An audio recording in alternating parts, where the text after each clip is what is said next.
Hi, this is Marcus Peters again from Dezeen. This is the Virtual Design Festival Screen Time series of live interviews, sponsored by Enscape. And today we welcome Lara and Fredrik from Space Popular. Hi, guys. Hey. Hello. Hey, thanks for having us. First of all, I have to say you've managed to curate the most beautiful backdrop of all the live interviews we've done before. Is it real? Well, yeah. Thanks, by the way. Yeah, it is real. It's just the other end of our office/living room is like leftovers from an exhibition we had a few years ago here in London. Yeah, at Stoverkstad.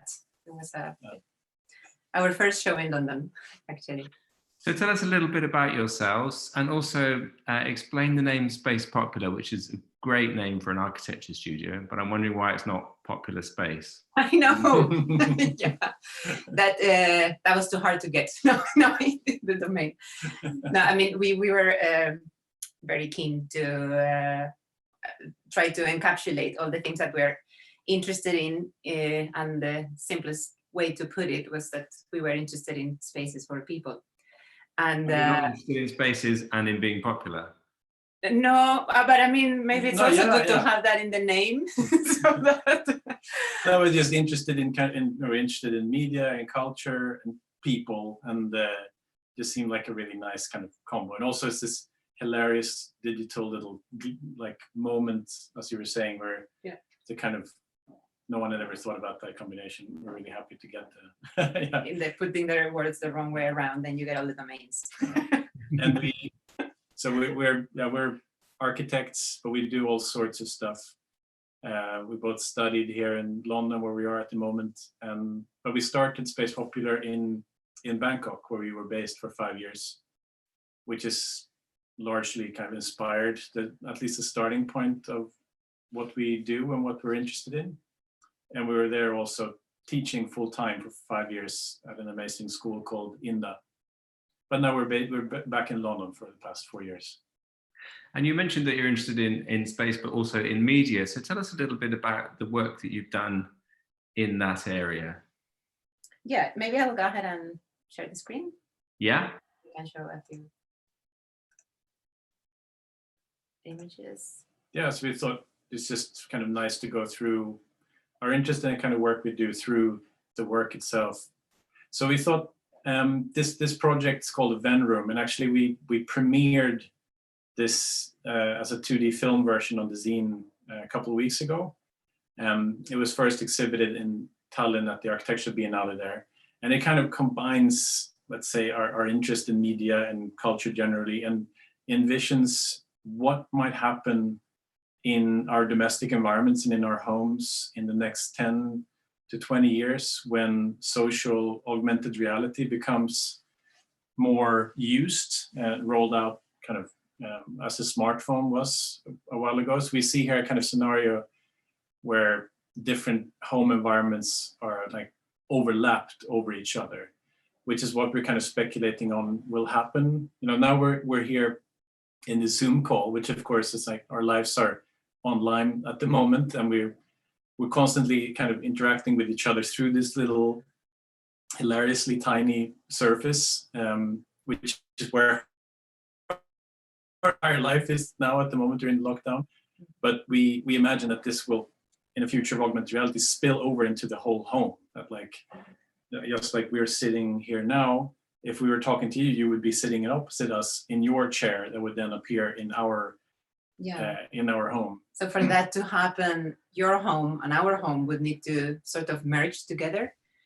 And we think that's maybe the most exciting layout exercise for interior design of how these homes would come together. So this was this little exercise on the domestic realm in the times of the virtual. At the same time as recently, we just finished our first build project, which happens to be a home, but it's actually a prototype home. Where also like the whole idea of figuring out this sort of modular layout and reconfigurable layout was really important, because it's basically a construction system that could be used in other plots with different configurations, but still maintaining the same details. What was quite interesting about this designing house like this, that is a house for a developer. We don't know who the client is going to be. I mean, the ultimate inhabitant, we don't know who is going to be. Was to sort of balance leaving enough space for the future inhabitants to really make it theirs, and at the same time bring in some features, some architectural features to the space. So we were working with these brick vaults that we can see a little bit in this photograph, which both we think it's a really wonderful construction system. And at the same time, it brings in a very nice warmth and formal feature to this home. And we have also worked a lot on competitions for larger buildings, where we explored more this interest in dealing with materials and form well, from their more expressive or like trying to bring in expression through form and material. And this is at least one of my favorite projects in that regard, where the form, or like what the space is providing, is quite simple. It's just like a large open gallery space in 2 levels, completely open. But what the building is doing is more outwards, creating this expression of the character that this building is representing, which is the artist Hilma af Klint, through a combination of materials, which we could get more in detail about that. But we are really interested in thinking about this architectural language from the point of view of material and formal expression. So at the same time as we've been super lucky to be able to build things like homes and doing exhibitions that are speculative about what might happen to the home, we've also had the chance to work with large-scale kind of speculative projects and installations. This is last year in Milan at Palazzo Reale, when we worked with Alcantara to create this enormous, strange kind of vessel, where we were exploring. You see that these 2 tapestries on the side, and we're very interested in media and how it relates to culture, and also from an historical perspective. And we always kind of think it's interesting to consider something like a tapestry that at some point was really high tech. These are made in France, and they were like the most exclusive, highest quality imaginable. And they were in a way the kind of USB stick of the time. Like if you want to transport visual information, you rolled up a tapestry and put it in the back of a horse and across Europe. So in the center here, we have this big installation where we created this reflection of the room, and then also with 2 virtual reality films. You can see the headsets there on the side. There's something that we've had a chance to do quite a lot in the last couple of years, to create physical installations that then has a virtual side. And we can also see then these reflections of these characters that are, it's actually printed in this material. It's not an actual reflection. And we're also really interested then, in that sense, in the kind of representation of the body and the human in media. This is a screenshot from an event that one of our students at the Architectural Association set up. We run a studio there called the Civic Program, which is exploring the potential future of civic public space in virtual environments. So this is her exploring the kind of limitations of what a virtual pub might be. So each and every single one of these characters in this image is operated by a real human being who sees through the eyes of that avatar. And obviously we can see the kind of range of bodily representation. And we're really interested in how in the virtual, in VR and AR and so on, like both the representation of yourself and the space that you're in kind of both become like at the same level of expression, because the space can change as quickly as you can. You know, you change your hat or whatever, and then you can might as well change the whole room. So all the content in VR is there purely for formal expression. And what's quite important as well is that when you meet people in virtual environments, you actually have a body, and that means that you are spatialized and you're 3-dimensional. And we actually think a lot of the issues that current technology is bringing, a lot of the problems, probably come from the abstraction of the two-dimensional format in which we have been engaging with it. And the fact that, well, that leads to things being synthesized so much that in the end we have even too much density, no? Too much density of data, too much density of communication, and also we are disembodied, and therefore things like empathy, etc., do not translate. We can go in more detail about this, but it's something that we have been exploring quite a lot. And we've also, like, so this is just, maybe we should just make a little quick introduction to what this means. This image we just saw, and this is commonly referred to as social VR. It's basically like social media, but you wear a headset and you wear an avatar and you're in the world together with other actual real human beings. So like a multiplayer game, but it's purely for socializing. There is no aim, there is no mission other than being together. I think now there's about 200 of them, different platforms, and some of them are directed towards work, others to socializing. And we've had a chance to use these also in some of our exhibitions. So this is a screenshot from the social VR version of our exhibition at Arctis in Stockholm that we did together with James Taylor Foster. So you see at the bottom there, this lady in red, that's Lara actually, operating her avatar. So in the middle of the exhibition, there was a headset where visitors could put it on, and what they would see would be that online world. So we would actually join in VR from our studio here in London and take people through guided tours in the space. We can actually show and just go back, like this is what the exhibition space looks like. So again, we used printed media to sort of flatten these virtual worlds and bring them into the physical space of the gallery. But then when you put on the VR headset, which was in this black podium that is standing here on the bottom left, then you went into the same space, but in its full three-dimensional version. And people could also join. You could join from the headset in the museum, but people could also join from the headset at home. And what that meant is that when we came back to London, we could join from our headset at home and take people in the museum on tours. We did the most amazing press viewing we've ever done, like because I was there in the physical room and Lara was in another room in the museum. So when we were guiding people through, I would guide through physically, and then they would put on the headset, and then Lara's avatar would be there and continue the tour. It's quite amazing. And this project explored basically kind of instead of looking at the home, looking at the city, what might happen to the city at large when it gets draped over by a kind of individual augmented layer. And the exhibition was titled Value in the Virtual, and therefore focusing on how we value physical architecture and how we might value virtual architecture in the future. And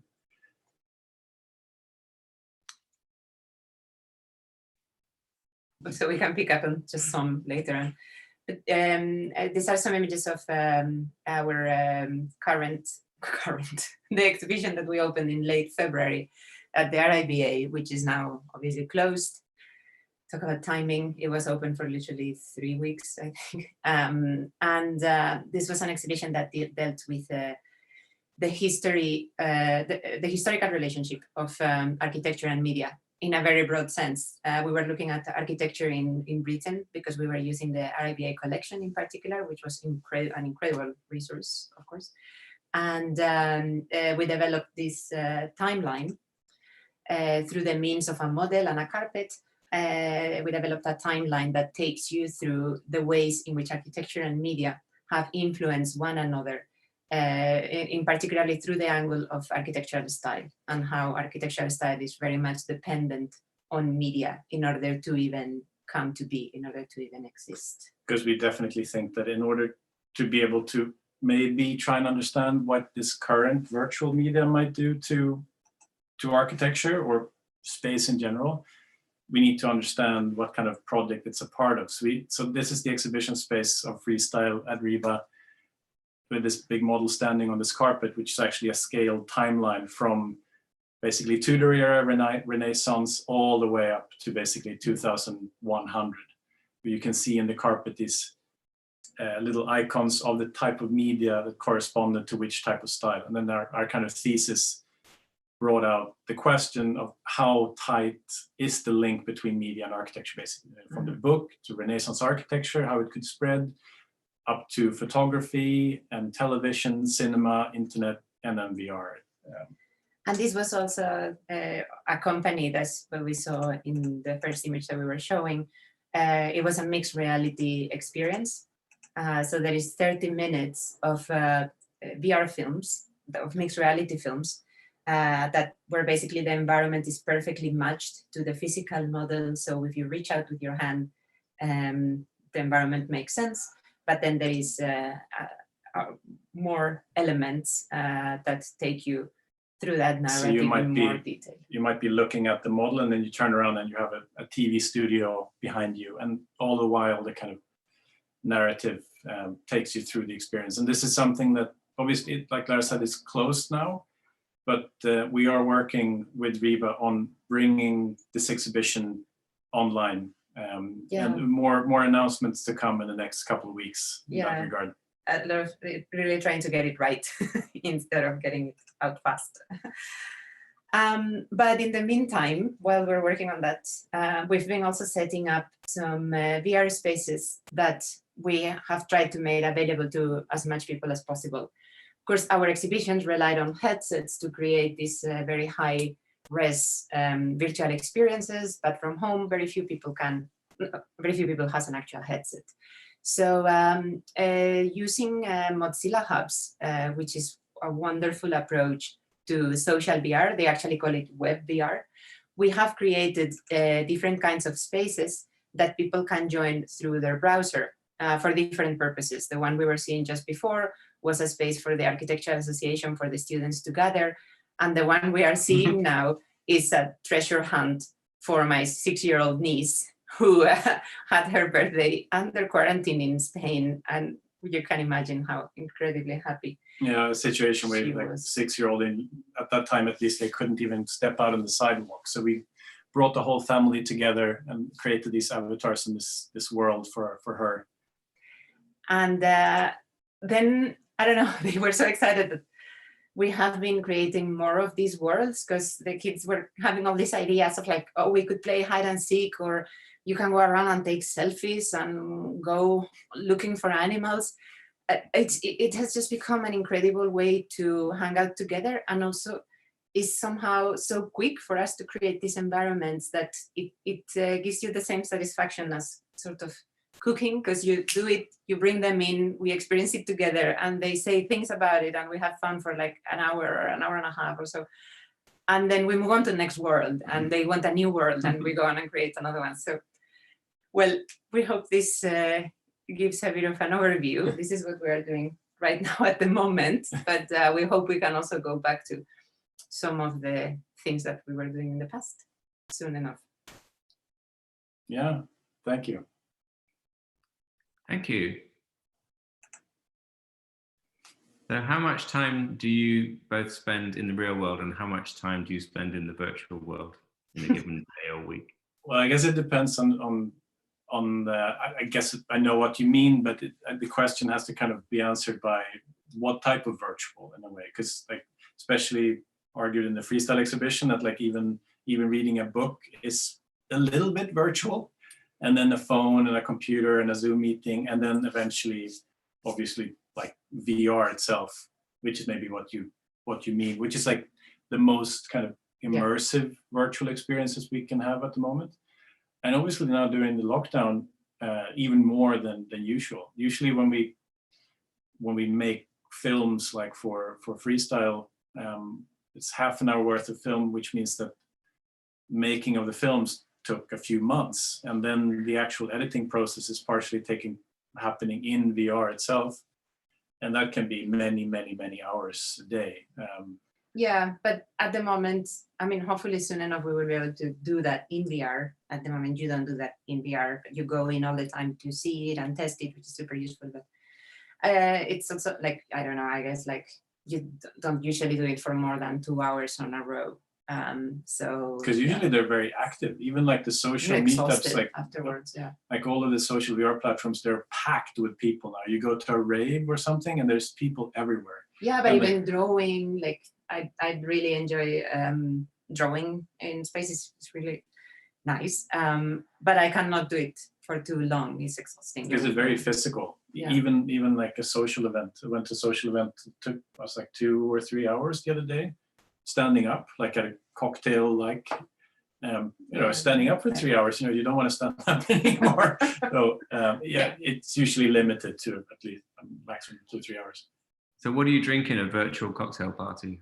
Oh my God. Whatever you have at home, that's the thing, right? But it's quite interesting that like we have this student, we show her the image of these pups that she's creating. And it's quite interesting to see that somehow you need to bring in some of the social codes from the physical onto the virtual, because otherwise it's just, you don't know what to do with yourself. So if you create virtual beers so that you can hold it in your hand, just hold it in your hand for no reason, but it somehow brings a layer of familiarity. And actually this is something that we speak about quite a lot, because most people has the approach that like, oh, it's virtual, you don't need to have gravity, everything can be upside down and super weird. And working in opposition is never really gonna help that much. It eliminates all the connections that you would otherwise do. When you enter a virtual world that has a level of familiarity, then you are making all those associations to experiences that you have had. And even looking at materials that are quite realistic helps enhance or create a type of mood or atmosphere to create warmth, even if it's a purely visual experience. So we think actually being referential is quite important. Maybe it's only now as we're making the transition, but I think it will always be, and that the physical and the virtual will coexist and will always coexist. And therefore, we will always continue to strengthen the relationships in between them instead of try to oppose. But it's obviously, that's where the kind of limitations of this medium, like having a pint in VR doesn't make any sense and it doesn't work. But no, and you have like the head is too big and you cannot drink. But the important thing to keep in mind that like now a lot of us are really focused on what's going to happen with this medium, and I think it's important we try and always keep our minds at least kind of 10 years ahead. And the speculation where, like in 10 years, we're going to go from this ridiculous piece of furniture that you need to carry on. It's basically like a fax machine age of this technology. And it's going to go to something like this. And then you can have a pint, with your mates. But the pint is still physical. So I don't know, all these things that everyone is rushing now to try to use the virtual as a band-aid for the problems that we have at the moment. It doesn't work like that. They complement each other, but the virtual is not going to solve. It's not going to replace anything physical. So yeah. When I asked my first question, your response was pretty interesting about that reading a book is in a way a virtual experience. So how do you define virtual then? Is virtual anything that takes your mind away from your immediate surroundings? I mean, the word virtual has a definition. It's just now we all mix up virtual and digital. No? And virtual is anything that is something in essence, but not in its entirety, right? That's why when you use like, I am virtually there, it means that I am there in almost all, I am there in essence, but not in my entirety. And that I can mean that I am there in Parliament being represented by an MP, or that I am in a virtual world represented by an avatar.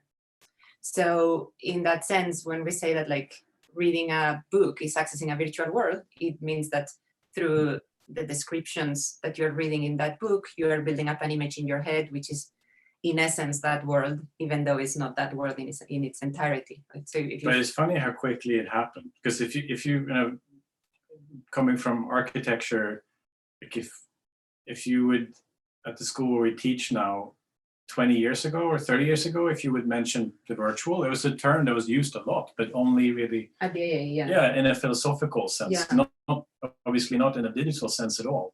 And then at some moment, that word got completely hijacked by this new medium, which in a way it's interesting, but it's also kind of constrained us a little bit of not thinking of the broader human project of connecting us. Yeah, because if you go into the Architecture Association archive of lectures and you search for virtual or anything that has to do with the virtual, like 30 years ago, completely different type of conversation. It's quite interesting. But now the term is getting a bit of a, during the lockdown, people say virtual for anything that is, which makes sense. It's getting freed from VR, which is good. I think it's a good thing. Well, we called our festival Virtual Design Festival, and there isn't any virtual reality at all. But it is virtual. Which is interesting, because something that's come up in a lot of the live interviews we've been doing is the fact that we were promised this sort of virtual world, and then the first opportunity that the virtual world gets to prove itself during this lockdown, it hasn't really stepped up, has it? We're mostly, apart from you guys who are 10 years ahead of the rest of us, we're mostly still stuck with video conferencing and basic things like that. So what's happened? Why hasn't this promise taken advantage of this moment? Hardware. We're finding ourselves in the kind of fax machine moment where like it's not even close to becoming what, like the kind of things that when you hear people talk about what VR might do to the world, and that's like 10 years away. It's not going to happen anytime soon. I mean, I heard you speak about Second Life the other day, and you're saying that you wrote articles about Second Life like 15 years ago, and it is still around. It has like hundreds of thousands of regular users, and it says something about how like long this project actually is. That now we have this moment, the kind of most intense moment in humanity in a long time, where this all of a sudden becomes a kind of focus point. But obviously all of these things that we use, they have not been developed with this in mind, right? It's a kind of project with huge companies and loads, hundreds of thousands of people developing tools. But technically it's an issue of hardware and software. And the reason why it's not like... And then, but incredible things are happening, which means that it's just around the corner. I mean, I was saying before, 5G, it's going to open a lot of doors. But at the same time, we now are seeing incredible improvements in real-time engines, which is like, why would anyone wait for a render anymore? I mean, this is incredible. We don't do renders anymore. Like, we just are in the environments that we create with full perfect lighting and everything. And the improvements that are being done there is what really is going to step up the mark, together with more streaming capabilities. Because obviously when you're even these web VR worlds that we were showing that are so simple, when you bring, they have a limit in the amount of people, because every new person you bring in is another streaming channel. So the one for the AA, we went wild and like opened it up to 50 people. And at 35, we crashed it. But it crashes for some computers and not others. So there was this hilarious, like, I can hear you, but I cannot hear you. It's very, very rudimentary. There are ones that like, where millions of people can meet up as well. With gaming computers. So it's just, we're almost there. I was going to ask, how much does the use of VR crossover from the kind of your social lives and the kind of media exhibition work you're doing to your real architecture work? So for example, the house with the kind of green steel grid, did you design that in VR in a gaming engine environment? And does the house explore how you could live with VR, or is it pretty much just a house? It's very much in that sense just a house, because it's for a developer. But having said that, it's designed using VR in game engines, like, but to be experienced physically. So, and in that sense, that's obviously one thing that's happening in architecture and has been happening for now many years. That where I mean, it's an incredible kind of chance to design something that will respond in a way that you can expect. So like very small things like design meetings with clients, where client might ask like, so from the second bedroom, will you be able to see the road? And it's like, well, let's go up and have a look, and you just stand there, and as long as everything is one-to-one, you can. Yeah, we brought the VR model, and then we had the meeting that ended all meetings. That was the final meeting. we went right into construction after that. It was cool. Having said that, obviously, like we have been trying to think of if there's a way to design homes physically that are responding to the future of what augmented reality might do. And we think it's actually, maybe we're not clever enough, but it's almost pointless, I think, because there's just, to begin with, it's so super difficult to imagine what it might be like. But also we think that the kind of the entire augmented virtual world will be based on the physical one, whatever that happens to be. And the more variety and the less IKEA it is, the better probably. Yeah, I mean, there will be, we think the issues are more on the line of what we were talking about on the Venn room, of like matching homes with homes so we can inhabit them together. But there is no need for extra space for AR. There is a need for extra space for VR at the moment because we're blindfolded when we do it, so you end up breaking things. But once we don't have this blindfold, there wouldn't need to be a particular space for it to happen. It would just be an overlay of realities. But one thing that will probably happen pretty soon, I think, once AR becomes something that people use in their everyday, is that, I mean, we speculate in the Venn room project that if you have two partners that are living apart for work or whatever reason, or people that wants to live together but do it only virtually, that they might look for homes that are similar in layout so that they can live their kind of co-live virtual environment. And I would not be surprised that if in the next 20 to 30 years there will be kind of global developers that say, this is a certified home in Sao Paulo, and it will match perfectly with your partner's apartment in Tokyo. But that's like standardization, hopefully not. Yeah, no, that's the kind of IKEA model that hopefully we won't see too much of. Sweden here, right? And Lara, just now you said that VR isn't a substitute. It isn't a way of helping us that much in this current lockdown situation. But presumably it could be. Presumably, like say you're in Spain and you're not allowed to leave your house.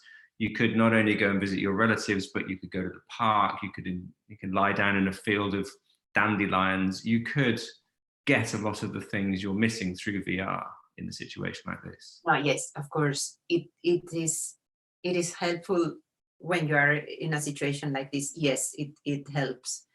What I mean more is that it will never replace us if there is not a need like this, because there is some crisis or because you are limited for some other reason, then it can be wonderful. I mean, people has been bringing VR headsets to elderly homes, and people who is not able to go out that much has been like amazed and super happy to get to go to those places because they have a limitation. But in normal circumstances, whatever that might mean eventually, I don't think we should ever see it as a replacement, but as a coexistent augmentation overlay, whatever we might call it. Yeah, and in that sense, just a kind of more enhanced further continuation of other past media helping connect us. I mean, you'd never say that like a landline telephone is replacing social interaction, right? But it gradually gets to a level where at least now we can start to talk about how can we parallel or compare this with with real physical interaction. But it's maybe obvious to make the comparison, but it doesn't really make sense to do it yet. But having said that, especially in situations like this, it does make a big difference. I mean, the fact that we have the luxury to be able to explore worlds and meet people because we happen to have these headsets now. I can just speak for experience that it does make a big difference. Yeah. It feels a little bit like you've been somewhere to somewhere social. You get the same feeling, like come back home and like, oh, and I spoke to that person and that person. Because I think we mentioned that before, that there is spatial audio, which is very different from the Zoom call, where everything is coming out of one channel. I mean, they're great for one-to-one, but like when you have a crowd of people, you maybe see somebody and it's like, oh, I want to go and talk to that person, and you can't because they are stuck in the same screen. But in VR, you literally go and like, hey, and so it is a very, very similar feeling because everything is spatial, which is also that issue of like the 2D version being incredibly abstract and problematic. And you mentioned before, you said something about the abstraction of the 2D format. To what extent in virtual reality, you were talking about you needing these cues that, you're not upside down and you're holding a drink. So you have these mostly visual, I guess, clues or cues that that familiarize you. But why does it have to be like that? Why do you have to take the form of a banana or a Lego character or something like that? If you're meeting in VR, could it be a meeting of minds rather than a meeting of visual fields? Yeah, well, it's interesting. This is a really interesting discussion that happens on all levels. You hear like a granddad saying like, why can't it just be upside down?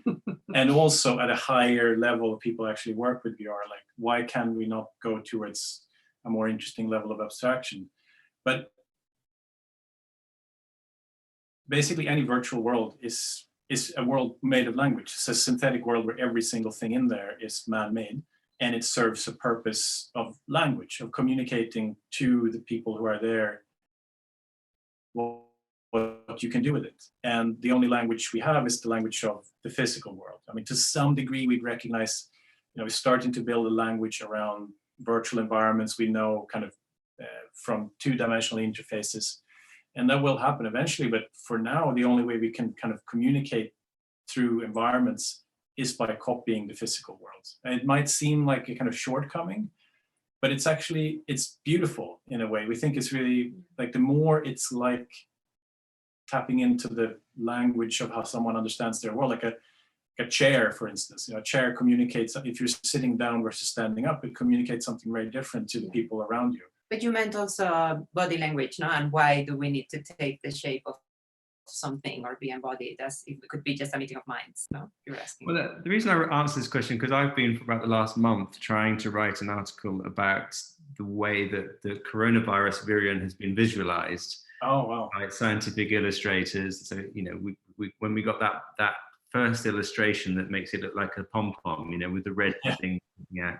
So then it's like, okay, that's the enemy, it's that thing. But then it's like, well, how does that hurt you? And now there are visualizations showing this thing. But what we're trying to do is we're trying to do it through familiar means. We're trying to objectify this minuscule little thing and the way it impacts a cellular level, which we don't understand. But you could flip it and think of it like, think of it in terms of a bit of code that disrupts other bits of code. And then suddenly it's not a visual thing at all. It's like a metaphorical way of looking at it.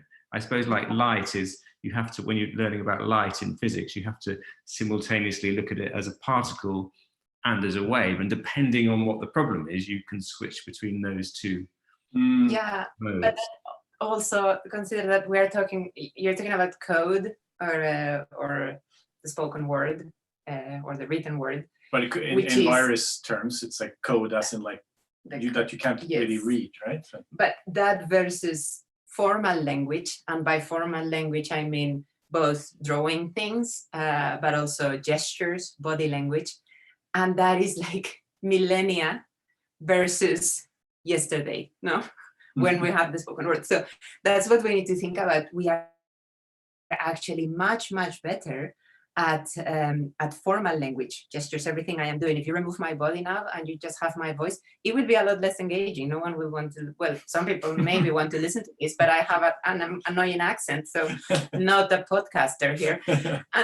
But with all the formal language, we are incredibly eloquent. We just have not put it in a dictionary, except for the Italian guy that did the dictionary of gestures. What was it called? I forgot. No, there is one anyway. But we have not treated formal language in the same way as we have treated verbal communication.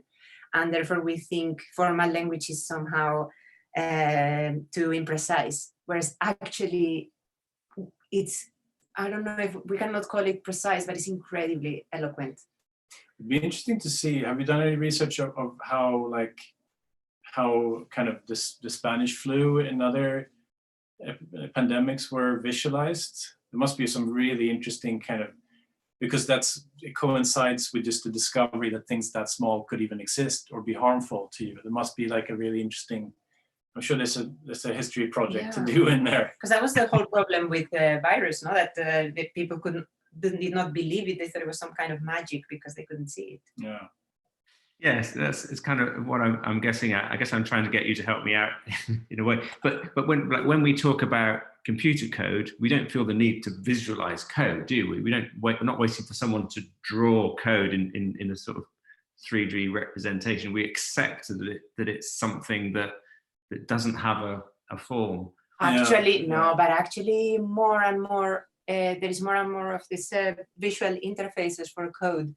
Like for the only ones we use, we don't code. And so I cannot, you open a code for me and I don't know what the hell it says in there. And so, for example, in these real-time engines and more rendering engines have these visual coding interfaces, like most people is familiar with probably the one in Grasshopper, but where you connect things. So everything, it takes actually a visual There's format. there's hierarchies of meaning, because there is meaning in the code. It's just it's impossible to read for a human being. And then you have like all the programming languages that are some are really, really basic and can't say that much. And then you gradually get to more advanced programming languages and you increase the level of meaning to the human cognition. Eventually you reach like an image where you can actually read but it's, it's just many, many, many layers. It's a really interesting kind of proposition. I'm sure we're going to see some mind-blowing graphics and things coming out of this pandemic. I guess what you're saying is that we're nowhere near to this philosophical ideal of freeing our minds from the clutter of the real world. Actually, the more we can turn abstract situations into representations of the real world, the easier it is for us to navigate them and make use of them. Yes, yeah. I agree with that. It's not gonna be dots floating in space. But having said that, like when you spend time in VR and some of these VR platforms, if you just like we do, just go in and interact with strangers, very often you come up to a group of people and you hear that they're speaking English, but I don't understand what they're saying. They're speaking in weird code and there's jokes and one-liners that have no reference of it. It's like half an hour of discussions. I have no idea of any of the meaning. Well, Because, that's another story that they are creating. no, just that there is a kind of new meaning coming out of. Yes. You would like send you a link to something that I saw, an interview in the early days of the pandemic. It was during I think China had been in lockdown for 2 weeks only, or 3 weeks. It's an interview with a very young Chinese woman who had made her own avatar, and the avatar had big bat wings and 2 coronavirus pom-poms in her hair. And going around talking about being under lockdown. It was just quite interesting, because the first time I ever saw them visualized as pom-poms on an avatar in a VR game. As embellishments. Yeah. So you said towards the end of your presentation, you said you were speculating about what might happen to the city because of this technology. I mean, have you drawn any conclusions? You did say earlier that it's too early to tell and that we're thinking 10 years ahead, but what are the immediate implications of this technology, which has surely had a big push during this lockdown? Suddenly it's something that we're talking about it more often. Suddenly, I'm hearing about there's a virtual Burning Man being built because they can't build a real one. And Arthur Mamamani's asked for help to build a virtual version of his temple that can go in there. So maybe let me rephrase the question. What has this pandemic allowed the virtual technologies to jump to that wouldn't have otherwise happened, and how will that start to now manifest itself in a bigger way? Well, actually, with our students in the civic program, we're doing all sorts of studies onto this, which basically is speculating on future scenarios to realize and visualize what we should be preparing for. And maybe one of the projects that seems incredibly urgent is one of our students who is dealing with the future of public space and advertisement in public space. And the fact that there is already a bunch of companies, online companies, that have gridded the earth and are selling virtual plots. What this means is that they are on a race to see who wins, who is going to become the Facebook of virtual worlds.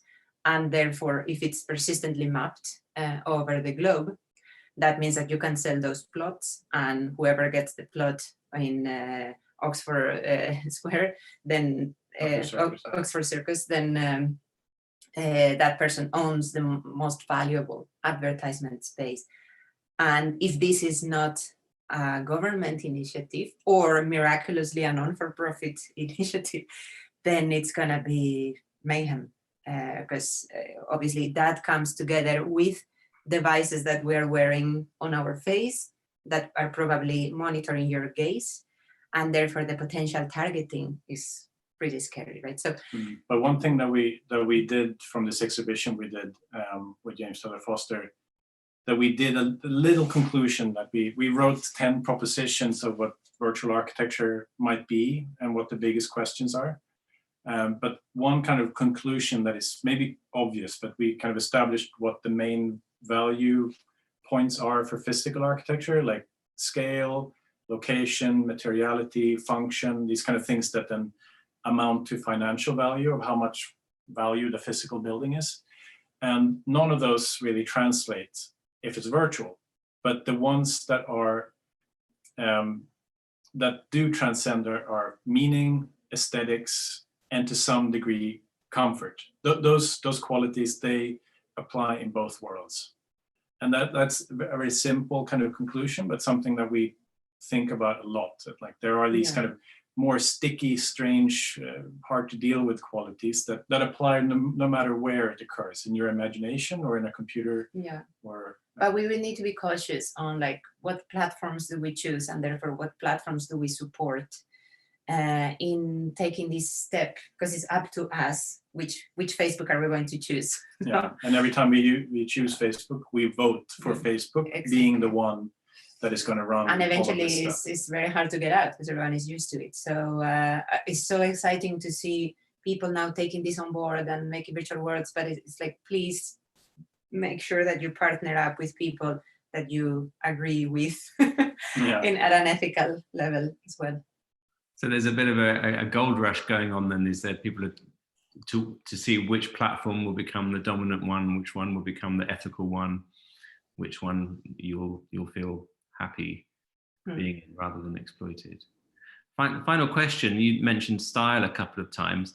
How does style fit into all of this? I noticed in your own work, the house in Spain is one particular aesthetic, but then the media related work you've been doing is sort of pretty crazy, isn't it? You showed that sort of boathouse project or whatever it is, the one that's partially over water, which is like some kind of fairy tale type building. So what do you have a style? Is style relevant? Does technology have a preferred style, or how do you choose the visual language for each project? And then the one in Milan was like a fairground. Yeah.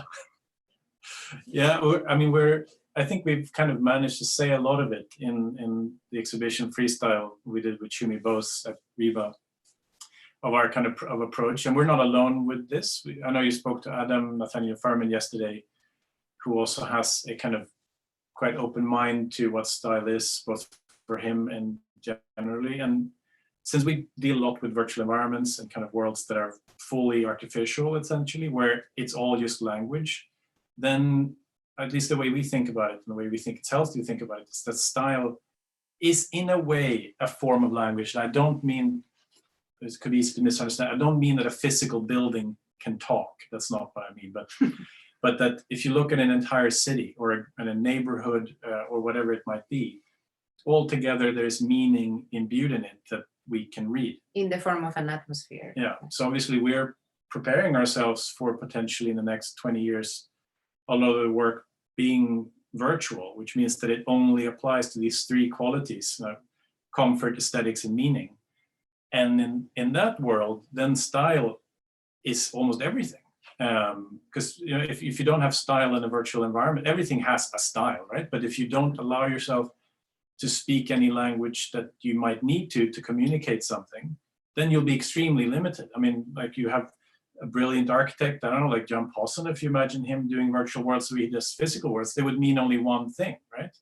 In a way, as simplifying it massively. But because I mean, we look at style from the point of view of pattern recognition. No? Like, if you have seen enough samples of something, you associate all of those, and you associate what happens in them, and therefore they portray an atmosphere, sometimes even an ideology, even though that is usually a bit more fleeting. But yeah, it's sort of, if you look at it from the angle of pattern recognition, then it's not something you have to read in a book in order to understand what it is or to interpret it. It's just something that you have to see as much of as possible to get better at recognizing that pattern. And therefore that makes it inherently linked to media, because media is what allows us to get images even when we are not there. Yeah. So that's why this our research with RIBA for that show for freestyle was all about architectural style and its connections to media. And how we might free up this whole notion of style in the next 20 years or so. I guess pattern recognition goes back to what we were talking about before, about needing to be given visual clues to familiarize yourself in what could otherwise be a disorienting situation. But does that mean that pattern gets exaggerated? Is the virtual architectural world going to be like crazier and more lurid and more colorful and more full of banana people than the real world? And is it going to just get madder and madder? Yes. For a while. Yeah, for a while it will definitely. Big banana people, and then we will have a moment of rejection, and then we will. And then John Pawson can come in and yeah. everything. And it's a Gothic revival. Yeah. No, like you have that moment of like, whoa, what did just happen? Yeah. Okay, calm down, and then there'll be a huge puritanical age in the virtual coming, and there'll be a John Ruskin of the virtual. He's probably only 12 years old today, but or he or her, of course. Brilliant. Thank you so much, Lara and Fredrik. It's been fascinating to talk to you. And hope to see you, well, I was going to say in the real world, but maybe it would be more fun to meet you dressed as a banana in a virtual hangout space at some point. So just for people who aren't familiar with this, well, what are the platforms? Is there somewhere that people can go to experience this? Do you need a headset? So if we start on there is a whole bunch of these platforms that you don't need a headset for. And the one that we're working with a lot that's run by the Mozilla Foundation, nonprofit, it's called Mozilla Hubs. And you can use it on a smartphone. So that's the kind of lowest tier, most accessible version. And then you go upwards, you have many other ones that you can use through just a 2D screen. From a PC, from a Windows computer only. Sansar is very powerful and interesting, and AltSpace, and then VR Chat, which is the kind of craziest, most interesting one culturally. And then it kind of goes more and more and more advanced from there. And then there are some that are purely for work, where you basically need to register your enterprise to have access to the space even. And then there are also Museum of Other Realities, which is kind of closed gallery museum setting. It costs quite a bit of money, that one. So none of these can be used from a Mac then? So only the first one. No, I think Sansar can also be used. Sansar can be used from a Mac. Yeah, so sorry. I'm also a Mac person, but we have PCs as well. Back to the wrong platform. And then the final question, are there portals that connect these different worlds together? Can you sort of sneak out from one to the other, or are they very much locked down? That's the most crucial thing that we literally have an entire lecture about. Doors. The doors in between them, because it's all market driven. There's so much competition between them that within one platform you can go from world to world, but not from one platform to the next. The platforms are completely like. But they're starting to realize that they may have to, and it's obviously what everyone is hoping for. And it's referred to as self-sovereign identity. It's a bigger discussion around, not just around VR, but basically the kind of potential for you to have a unique identity regardless of where you are on the internet, so that you can bring your virtual belongings and your identifying yourself. And it's something that's going to have to happen, because now we're in the kind of like early kind of Videodrome era of this madness of all this stuff happening at the same time, the TV zapping mad world of. Yeah. But again, like, just encourage anyone who wants to try this stuff out to be cautious and be aware that this is going to have such incredibly huge influence over the world in the next 30, 40, 100 years, that the choices we make today are going to have huge impacts. Okay, it's been a fascinating conversation. Thank you so much for your time. Thank you, Marcus. Thank you. Good luck with that looking forward to read research. that. Yeah. Bye. Bye.